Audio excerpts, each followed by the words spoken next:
Graça e paz, boa tarde. Aqui é o presbítero Rodrigo Oliveira, da Restitui Church, Coelho da Rocha. Ontem tivemos um estudo sobre dízimo na igreja. Algumas pessoas não puderam estar no estudo por motivo de força maior, então me pediram se eu conseguia passar esse estudo para elas. Então eu resolvi fazer esse vídeo aqui rapidinho para tentar explicar o estudo sobre dízimo. A princípio, o estudo se deu, o interesse por esse tema, por conta de algumas dúvidas. Primeira dúvida é: no Antigo Testamento não se entregava dinheiro como dízimo, apenas mantimento e animais. Essa foi a primeira questão. Então, essas pessoas olham para o Antigo Testamento dessa forma e dizem que hoje em dia não precisa entregar o dízimo ao Senhor do dinheiro que a gente recebe. Outro questionamento é que no Novo Testamento não se fala de dízimo, ok? E outro questionamento, outra indagação, outra discussão, é que Paulo, lá em 2 Coríntios, fala que cada um contribua segundo o desejo do seu coração. Então, muitos defendem que não há necessidade de entregar os 10% de dízimo, nem ficar ofertando toda hora. Apenas se você tiver o desejo no coração, você oferte aquilo que tiver no seu coração, né? Então, nós vamos fazer uma análise, uma interpretação de alguns textos bíblicos para tentar responder essas perguntas, ok? Vamos começar pelo primeiro deles, que está em Gênesis, capítulo 4, do 3 ao 7. Nesse texto, diz que Adão e Eva tiveram lá Caim e Abel, nasceram, ao cabo de dias, ou seja, anos se passaram, e Caim sentiu o desejo de ir lá levar uma oferta. Deus não pediu oferta a Caim. Caim simplesmente pegou, está lá no verso 3, pegou do fruto da terra, entregou a oferta para o Senhor. Beleza. Entregou a oferta para o Senhor, botou num altar lá e saiu de cena. Abel, sabendo que seu irmão foi levar uma oferta para o Senhor, falou assim: vou levar uma oferta para o Senhor também. Ele foi lá, pegou do seu gado, ele criava gado, né, as ovelhas dele lá. Então, só que ele pegou a melhor ovelha que ele tinha. A melhor ovelha que ele tinha, entregou para o Senhor como oferta, ok? Pois bem, aí o texto diz lá no verso, deixa eu abrir aqui, no verso 4, parte B. O Senhor aceitou com agrado Abel e sua oferta, mas não aceitou Caim e sua oferta. Por isso Caim se enfureceu e o seu rosto se transtornou. Vamos lá. Não diz em lugar nenhum aqui que Deus não aceitou a oferta de Caim, por não ser primícia, por não ser o melhor da terra. Só diz que o Senhor não aceitou Caim e sua oferta. Então, antes dele não aceitar a oferta de Caim, ele não aceitou Caim, ele não aceitou o coração de Caim, ele não aceitou a mentalidade de Caim, o desejo do coração de Caim. Por isso que a oferta foi reprovada. Não foi porque a oferta não era primícia, mas porque o desejo do coração de Caim não era de ofertar com amor. Ele já estava com o coração cheio de pecado e ele foi fazer uma situação para tentar, igual quando você está chateado com alguém, ou melhor, alguém está chateado contigo, você vai dar um presentinho para essa pessoa, para ver se essa pessoa fica de bem contigo, né? Foi isso que Caim fez. Caim foi levar uma oferta para o Senhor, para ver se o Senhor se agradava da oferta e imputasse dele os seus pecados. Na verdade, Deus vira para Caim, vira e fala: na verdade, o que eu não aceitei foi o seu coração. Então, o que a gente aprende aqui nesse texto de Gênesis capítulo 4, que vai do verso 3 ao verso 7? Nós aprendemos que tudo que você for entregar para o Senhor, primeiro, tem que ser voluntário, né? Ninguém pode te obrigar a entregar.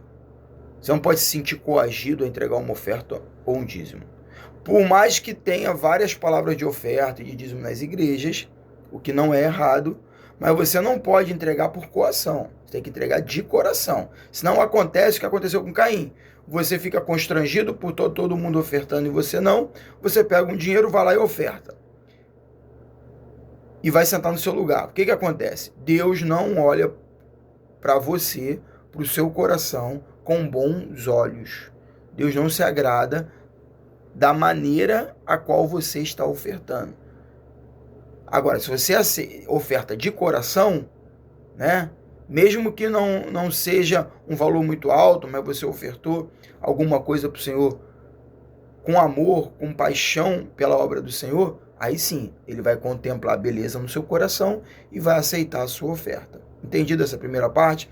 Então, Gênesis 4, do 3 ao 7, precisa ser de coração, voluntário, e precisa ser primícia, a melhor parte. Ok? O que é a melhor parte? A melhor parte é aquela parte que você separa para. Ou seja, separei esse dinheiro aqui para dar de oferta. Vou dar de oferta. Não é a quantidade. É o carinho que você teve com aquele valor para entregar de oferta. E não você esperar a hora da oferta, pegar uns trocados que você tem no bolso. Vou entregar isso aqui de oferta. De qualquer jeito. Entregar de oferta as moedas que sobraram no dia, ou o que eu tenho de trocado no bolso. Não, você tem que separar a sua oferta com carinho, com amor, entregar para o Senhor de maneira voluntária, ok? Isso é primícia. Essa é a primeira parte desse estudo. Segunda parte está em Gênesis 14, do 17 ao 24. Depois vocês leiam aí. Gênesis 14, 17 ao 24 é a história onde Abrão, antes de ser chamado de Abraão pelo Senhor, Abrão já tinha se separado do seu sobrinho, e o seu sobrinho estava lá em Sodoma, naquela região ali.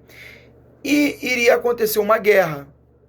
Ele, com medo do sobrinho morrer na guerra, ele juntou um grupo de aliados ali em volta, que morava, outras famílias que moravam perto deles, que eram homens guerreiros, montou uma equipe e foi lá guerrear.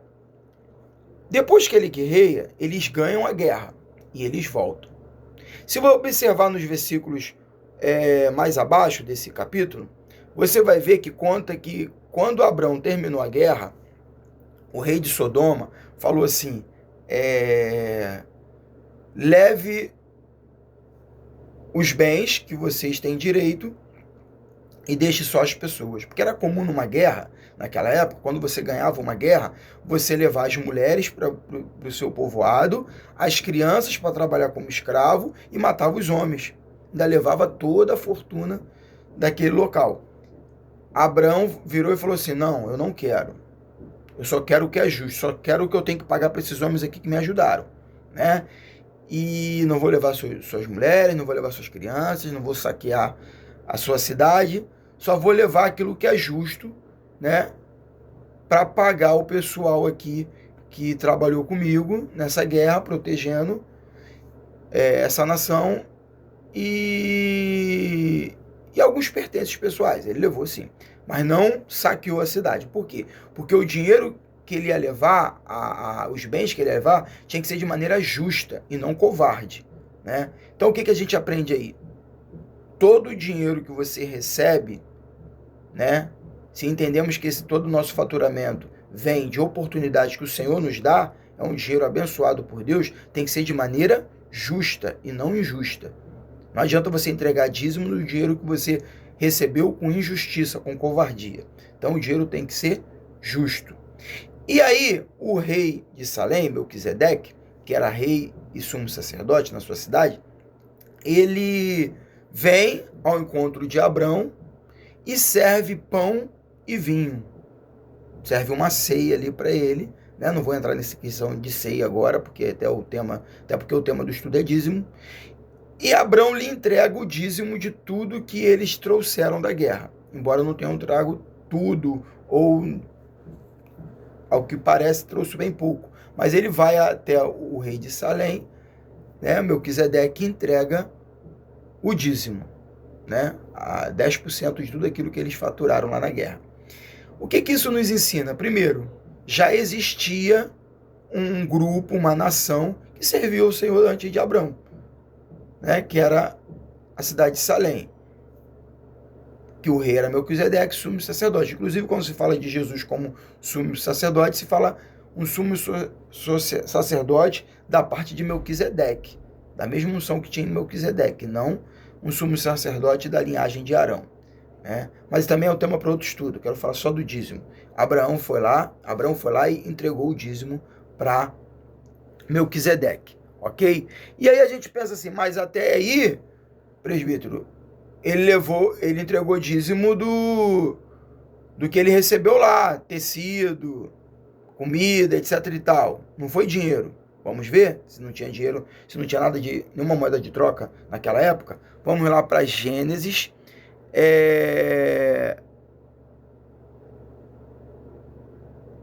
23:16. Gênesis, se você quiser abrir aí, 23:16. Essa história de Gênesis 23:16 é a história de que quando a esposa de Abraão morre, ele precisa enterrar a sua esposa, né? E ele não tinha um local para enterrar. Quando ele achou um local legal para enterrar, que era uma caverna lá, onde se enterravam os corpos antigamente, ele foi até o dono daquela região e pediu para comprar aquelas terras. Só que os homens gostavam muito de Abraão. Chegaram a falar para ele assim: não, o senhor é príncipe de Deus nessa terra. Onde o senhor quiser enterrar sua esposa, o senhor pode enterrar. Mas no meio dessa conversa, eles acabaram falando o valor do terreno, né? Acabaram falando o valor do terreno. E Abraão vira e fala assim: não, eu vou te pagar. Ele vai lá, manda pegar em prata. Deixa eu abrir aqui Gênesis 23:16 para ver o valor certinho. Gênesis 23. Peraí. Gênesis 23.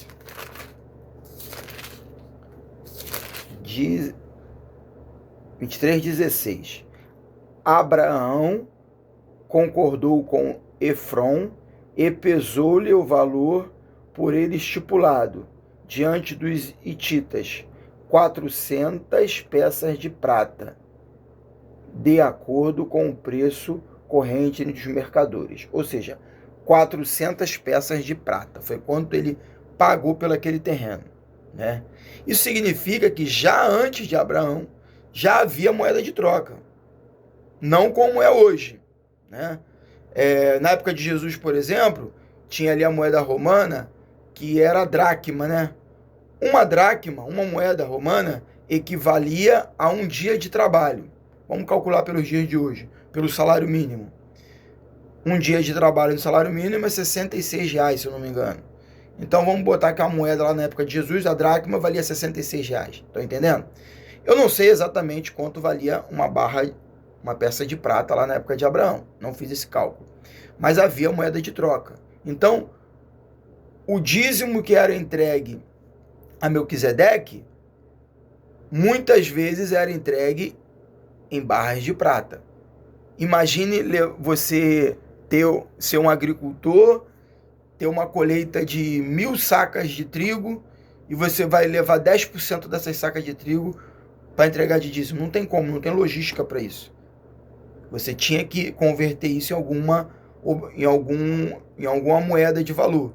Não é moeda exatamente como é hoje. No caso lá usava-se barras de prata, de ouro, de bronze, incensos também eram muito valiosos, joias, etc.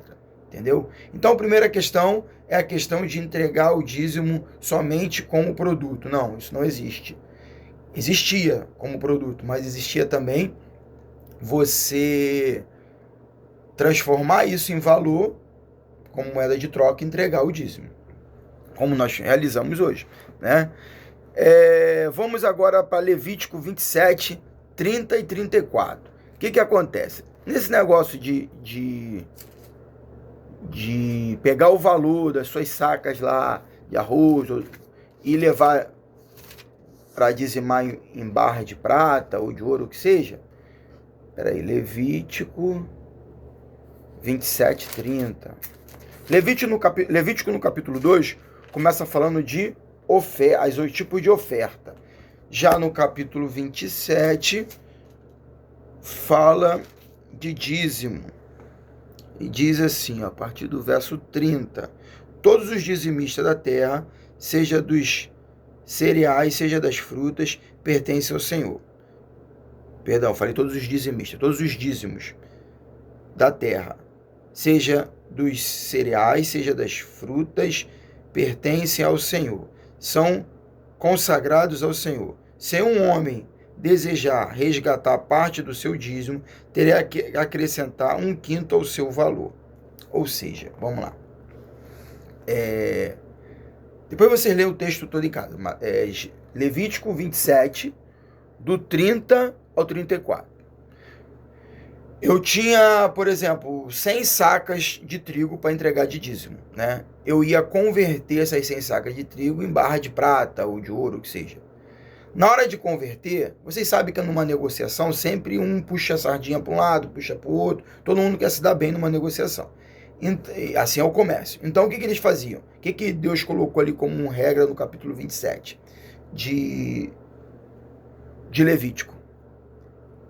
A quinta parte, acrescenta a quinta parte, ou seja, 20%.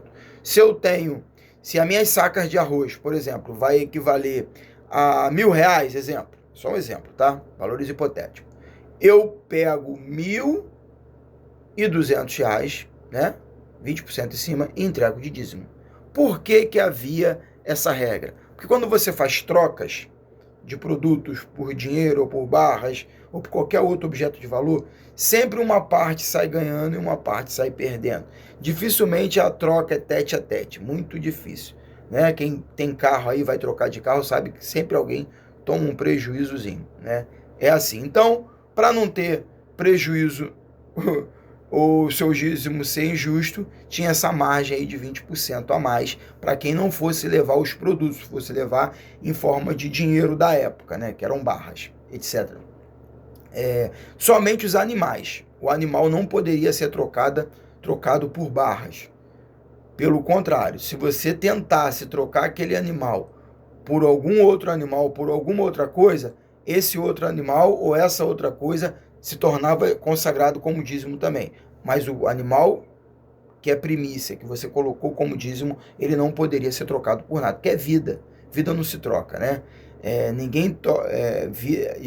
O animal ali, ele ia ser sacrificado no templo. Ele representava Cristo. Assim como ninguém poderia subir no Calvário e substituir Cristo no sacrifício, também na hora de dizimar o animal, ninguém poderia substituir aquele animal por nada, entendeu? Porque ele ia pagar, não era só um dízimo, era uma dívida de sangue pelos pecados. Mas depois isso aí é tema para um outro estudo. Só queria enfatizar que existia câmbio, sim, existia moeda de troca, sim, no Antigo Testamento, e existia algumas regras para isso acontecer, mas existia. Então, não é errado nós dizimarmos hoje em forma no Brasil de real, ou se for em outro país como dólar, euro, etc., como moeda, né? Enfim, vamos agora para o Novo Testamento. Deixa eu ver se é isso mesmo. Não, acabou ainda não. Malaquias 3, do 6 ao 12. Malaquias diz que o povo rouba ao Senhor porque não entrega os dízimos e oferta. Mas como assim roubar ao Senhor? Vamos lá. A questão do dízimo é assim. Lembrando que o dízimo não foi criado pela lei em Levítico. Já existia lá antes de Abraão, lá com Melquisedeque e o seu povo. Então, é 10%. 10% é o dízimo. Então o cristão ele entende o seguinte: se eu recebo, todo o dinheiro que eu recebo, 90% é meu. 10% não é nem meu. Eu não estou dando 10% de dízimo. Eu estou devolvendo ao Senhor os 10%. Compreendeu? Então, se eu não devolvo aquilo que não é meu, eu estou roubando. Então, em Malaquias diz que nós roubamos ao Senhor como?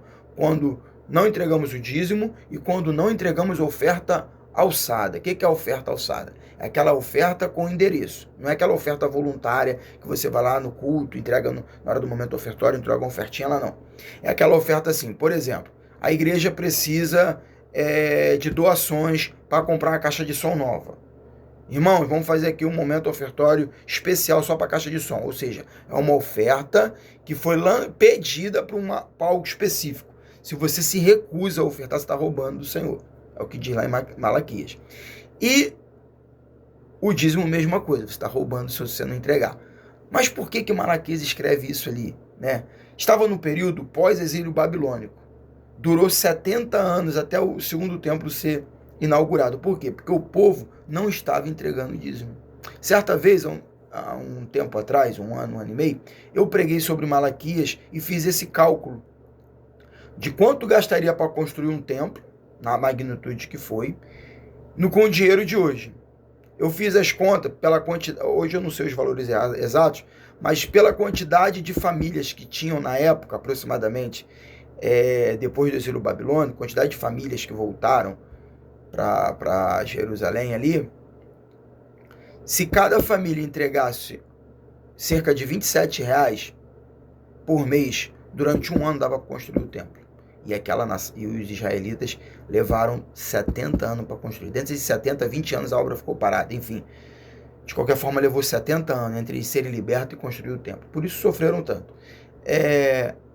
E aí Malaquias está falando para esse povo que não está entregando dízimo, que não está ofertando, que os sacerdotes estão pedindo oferta para a construção do templo, eles não estão dando, não estão dizimando, e Deus fala, vocês estão roubando do Senhor. Né? Há quem diga que esse texto de Malaquias é apenas para um público específico. Não é. É para todo o povo de Deus. Ok?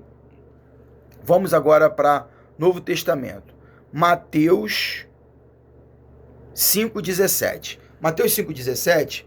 Mateus, a partir do capítulo 5, é o Sermão da Montanha. Capítulo 5, 6 e 7. Eu tenho um livro escrito sobre esses 3 capítulos, Sermão da Montanha. Chama-se Andando por Fé e Não por Vista. Quem quiser acessar no meu Instagram, tem um link lá. Andando por fé e não por vista. Eu lendo esse texto, eu entendi que o que Jesus estava fazendo ali no monte era ensinando aquele povo que já conhecia Deus, que eram os judeus, a andar pela fé e não por vista. Não pelo que as pessoas vão olhar e pensar de você, mas pela fé num Deus vivo. Então tem um livro escrito, vai lá na minha bios lá, Andando por Fé e Não por Vista. Tá bom? E no capítulo 5, no verso 17, o Senhor diz assim, ó, depois dele fazer lá as bem-aventuranças, ele diz assim, ó, eu não vim revogar a lei, eu não vim destruir a lei, eu vim cumprir a lei. E se dízimo já era lei para o povo de Deus antes de Jesus, Jesus diz que não veio para acabar com a lei, então ele está dizendo que ele veio para cumprir a ação de dizimar. Entendido isso daí? Vamos lá. Em Mateus 23, Jesus censura os escribas, né? E fala para eles assim, vocês dizimam. Estou parafraseando, depois vocês leem lá. Mateus 23. Vocês dizimam, sim, dizimam, mas vocês não amam o próximo, não ajudam quem precisa, não tem compaixão por ninguém. Então não adianta nada dizimar. Porque às vezes a pessoa acha também que se eu dizimar eu vou para o céu. Eu faço o que eu quiser da minha vida, mas eu sou dizimista fiel e Deus vai me abençoar. Não, não tem nada a ver. A bênção que se recebe por conta do dízimo não é relacionada à salvação, mas sim à provisão. Ok? Continuando. Para terminar, 2 Coríntios 9, 7. Em 2 Coríntios 9, 7, é o texto que Paulo escreve aos Coríntios, dizendo assim, ó, cada um doe segundo o desejo do seu coração, de bom grado, e faça suas doações. Esse texto não fala de dízimo, não fala de oferta alçada, não fala de oferta que se leva ao templo. Não fala. Nós temos que ver o contexto. O contexto de 2 Coríntios, capítulo 9, verso 7, começa lá no início do capítulo 8. O que aconteceu?